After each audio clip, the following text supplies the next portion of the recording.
salaamaaleykum yéen ñi safoo seen site internet Dakar Live ak Sen Live bienvenue dans votre émission Star Week Star Week nag émission bi nga xam ne nii lañ ko defee saa su ne rek chaque week-end ñu dem ci ndaanaan yi tey nag mbir mi dafa rax ndax dañoo dem ci ki nga xam ne icône la ci musique sénégalaise bi mu nekk suñu papa nekk suñu maam mais rawatina tamit nekk suñu idole parce que tamit ku tudd turam rek sa xol day sedd mais boo ko gisee aussi sa xol day sedd muy Papa Thione Papa Thione nuyu nañ la. maa ngi lay fay doom di la nuyu bu baax di nuyu sama doom Mass nag comme léegi moom dugg na ci bagage yi ma ne ko acca bisimilah yow yaa ci kan doom. maay Pape Ndeye Paco. Paco ok Paco loo bëgg xam. Papa Thione li ma bëgg a xam tey moom bëri na macha allah mais xam nga rek wax moom bu bëree du ay soof mais dañuy dem direct rek ci question mooy Papa Thione lu tax nga choisir CEDEAO au cœur. bon CEDEAO en cœur CEDEAO en cœur moom la ñuy wax. parce que dama bëgg balaa may wéer samay lenge ma woyandoo ak presque Afrique yëpp loolu moo tax ma am feeling daal woyandoo ak sama naataanga yooyu moo tax ma teg projet la CEDEAO en cœur waaw. CEDEAO en cœur boobu gis nañ ne nga bokk seeg artistes yu bëree rawatina artistes yi nga xam ne nekkuñ Sénégal si sous région beeg feneen ak feneen loolu est-ce que yomb na Papa Thione. yombul de doom su ma ne yomb na moom moo tax ça fait 4 ans moom yombul dara diis na métti na ça prend trop de temps wax dëgg yàlla. sa biir wax yaa ngi ne ça fait 4 ans wala 5 ans sax de cela yaa ngi ci projet bi. bii mooy 5e année. voilà donc c'est un projet à long terme ex Papa Thione tamit loolu noonu yomb na ci mag à ton âge ngay dugg studio di wàcc kër ga ak yenn clip yeeg yooyu noonu. non alhamdulilah sax parce que studio baa ngi ci kër gi bon donc c'est que li ci métti rek mooy maanaam guddee bi mais studio baa ngi ci kër gi damay génn rek du dugg ci kaw waaw mais ça a pris du temps et beaucoup d'énergie wax dëgg yàlla waaw vraiment. ci ba loolu rek ba tey Papa Thione gis nañ ne tamit da ngay jéem a promouvoir les jeunes talents mais ci beneen anam nga koy defee. da nga indi loo xam ne bokkut ak li fi nekk nit ñaa ngi innové di jéem a jël jeune talent yi di leen promouvoir mais yow à travers à ton image nga ko jéem a defee pour jéem a may ñooñu doole nit ñi xam leen liggéey bi nan la Papa Thione amee inspiration boobu noonu ba def loolu. nga xam nga soo wootee ñëppay ñëw am na ci ñi ñëw xam ne ñi bon xam nañ leen ñi am na ñoo xam ne kenn xamu leen ndeysaan mosuñu sax téye micro nii donc ci buñ ñëwee rek la nga xam ne kii. jeune talent la buy jéem a dàq chance am nga may ko chance bi alors sur ce y en a beaucoup ci projet bi ñu am na xale yu bari woy ko xam ne kenn xamu leen ndeysaan et puis ñu mën a woy nag vraiment ñu mën a woy waaw. léegi ci ñu mën a woy ñooñu kon mun nañ xaar Papa Thione dem seen biir dëkk ànd ak ñoom ak projet bi def fa li nga xam ne mooy concert pour ñooñu gën a sax seen yi nga xam ne moom lañ dëkkal gën leen jox naw gëdd ak gëdd. ba xam nga boo rassemblé par exemple 10 artistes yu dëkk Fatick mais il est normal que nga def benn événement à Fatick pour ñoom loolu kay c'est très normal loolu c'est normal.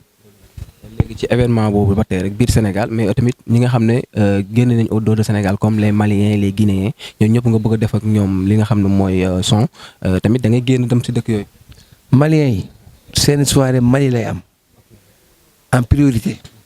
avant ñu koy organiser fii à Dakar loolu laa diggee ak ñoom waaw.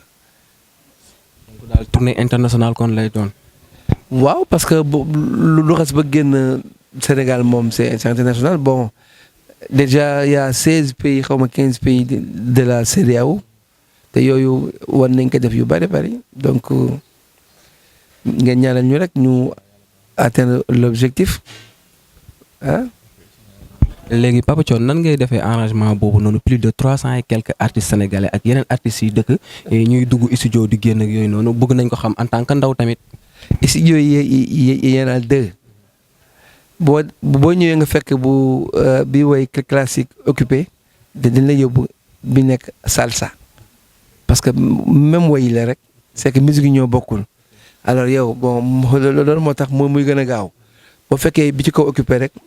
dañ lay wàcc salsa nga dem démarrer bu salsa boo ñëwee fekk salsa occupé ñu wax la yëgal la ci kaw nga dem démarrer bu classique bi comme ça mu gaaw waaw. léegi ci biir loolu noonu tey jii ñu gi nu mu tudd ñu gis ne yaa ngi ko def artistes yooyu noonu ñoom seen xol sedd nañ ci mais rawatina aussi tamit seen i mbokk seen i nit seen i lépp mais est-ce que sélection boobu noonu par appel candidature lañ def wala da nga xool ñu la neex nga dugal leen ci affaire bi. non dañuy lancer message rek ci net bi ne ku bëgg a wayandoo diw ak Papa Thione ñëwal voilà bon ba candidature c'est trop dire sax xam nga. mën nga bëgg nga ñëwal voilà boo ñëwee nag li lay jëkk a laaj mooy ndax way nga benn way ci YouTube bi def nga clip ñu xool ko buñ dégloo rek dañ xam ne kii buñ ko jàppale mu dem et ñu foncé booy wax ci boo dëkkee par exemple Casamance te obligé nga way en langue ba casamançaise ak boo ci mën a way rek comme ça mu am tuuti mu diversifié wu d'une façon culturelle boo xam ne ñun racine ba ñuy seet foofu la voilà. lu tax foofu sax nga choisir li nga xam ne mooy waa Casamance nga njëkkee seen projet génnee ko. parce que ñoom ñoo njëkk a way moo tax ku njëkk a débarqué yaay njëkk a àgg noo la rek la. si sa biir conférence de presse dañoo dégg nga ne am na plus de 30 artistes su Casamance yoo xam ne ñu ngi ci 32 ñu ngi ci biir projet bi loolu yaa ko fi njëkk a def en tant que artiste sénégalais nekk ci réew mi su ma juumul loolu noonu lan la da nga bëgg a jàmm ji nekk Casamance ngay gën a dox en tant que porteur de voix. bu fekkee ne jàmm ji mën naa jaare foofu am yàlla na ko yàlla def waaw mais projet bi am kenn mësu ko def dans le monde du Sénégal rek ma mësul am dans le monde waaw mais dañ ciy jéem rek ba fuñ ci yàlla yemale ñu xam ne fii la yem waaw. projet bi ñaata clip la. pour ku nekk am benn clip il faut 967 xaw ma 68. 968 clip. Papa Thione 968 clip bëri na de loolu moyen la de. bëri na loolu doom amuñu moyen bi déedéet amuñu ko de ba dañ ne nañ ko tàmbalee rek yàlla baax na. léegi clip yooyu noonu niñ ko génn bi day nekk par étape wala dañuy tourner lépp denc ko. par version rek version bi bu génnee pendant 1 mois ñu génne beneen version waaw. léegi nan nga ciy liggéey ak télé Sénégal yi clip yooyu. ñëpp laa koy jox tout le monde ba duma bàyyi kenn ñëpp laa koy jox amul benn télé bu amee exclusivité bi non ñëpp laay jox parce que c'est un projet fédérateur donc amul yenn enjeu yi quoi ci man que may jox kii di bàyyi kii waaw. c'est un projet de fédérateur ex le président de la République déggante ngeen ci loolu parce que soo ne CEDEAO en cœur rek président moo war a njëkk a jóg balaa yeneen pays africains yi. toog nañ ci waxtaan nañ ci ma tegal ko quelques versions mu kontaan ci lool wax dëgg yàlla ne ma gouvernement am dina ci dugal loxoom dugal bu am solo gëm naa ko de dëgg yàlla. ba tey rek dañuy demaat ci beneen question boo xam ne sa rak la sa doom la sa lépp la macha allah ba nga déggee ne moom jël na woyaat sa woy def ko ci albumam nan la def ki nga xam ne mooy Assane Ndiaye. mais Assane Ndiaye am na ki droit am na droit absolu pour jël sama woy woy ko def ko ci albumam bu ko neexee sax mu jël une 50aine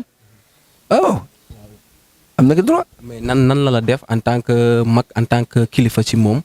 mais loolu mis naa ko xam nga ko xam ne ratti meew mooy liggéeyam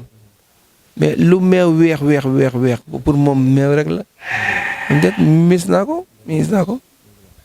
Papa Thione ñu seetaan sa benn interview ngay wax ne presque li xale yi di woy yëpp woy nga ko say woy la ñuy jël di ko woyaat te loolu macha allah ndax kenn ku ne loolu ngay rêvé est-ce que tamit kon projet bii nii tey mun nañ xaaraat tamit buñ gisee beneen xale jëlaat woyaat ko dara du ko ci fekk. xale yi nañ jël li Papa Thione woy yëpp ku ne jëlal bi la neex bu soobee yàlla dara du la ci fekk. acca jël leen ngeen woy ba jaaxaan. léegi dañuy dem ci li nga xam ne mooy actualité en tant que porteur de voix mais aussi tamit nga nekk suñu papa nekk père de famille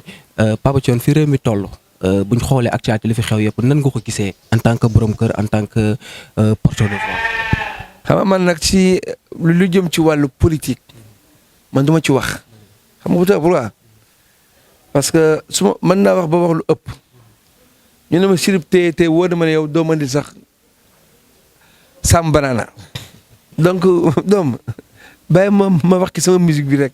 xam nga ñu ñëwee foofu. waaw ci musique boobu laa waxuma cadre politique mais en tant que porte de voix société bi. waaw d'accord société bi yàlla na ko yàlla defar. yàlla mi nga xam ne moo mën a defar yàlla na ko suñu borom defar yàlla nañu gars yi defar jikko yi yàlla nañu wàññi wax ju bari ji ak yeneen loo xam ne rafetul baaxul yàlla nañu mën a yàlla nañu yàlla dimbali ba gars yi génn seen bopp di yàq nit. waaw ak di complot kii di def loo xam ne daal l'islam du ko dëggal. waaw l'islam da ko sip sa sànni fële yàq der wax lu la wóorul ak yooyu yëpp daal vraiment ndeysaan c'est dommage nag c'est dommage dafa mel ni gars yi daal du ñu dégg waaratekat yi li ñuy wax yëpp gars yi dégguñu ko de dégguñu ko. question bi mujj bi ma lay laaj rek ci tey ci conférence de presse bi gannaaw ay ndaw lañ sax lu bëri xamuñ ko fekkuñ ko si yow la ñuy seetaan rek di déglu mais sa biir conférence de presse tey dañoo gis ne bu njëkkoon booy wax da ngay indiwaal li nga xam ne mooy cri de cœur Papa Thione ku ko xam ci dëgg la ko xamee moom loo munti mel da lay wax dëgg mais tey dañoo gis nga indi beneen facette lan moo waral loolu Papa Thione. ah bon dama indi beneen facette ah. sax dama tiit ba ne Papa Thione lu xale yi naan tendance dafa indi leneen tey dañu indi beneen facette parce que bu njëkkoon dañuy ko def cri de cœur da ngaan yow diw mi yow li nga def ko ko mais yow da nga indi leneen di wax ci sa projet. donc xëy na ba damay jëm mag xëy na xam naa rek dama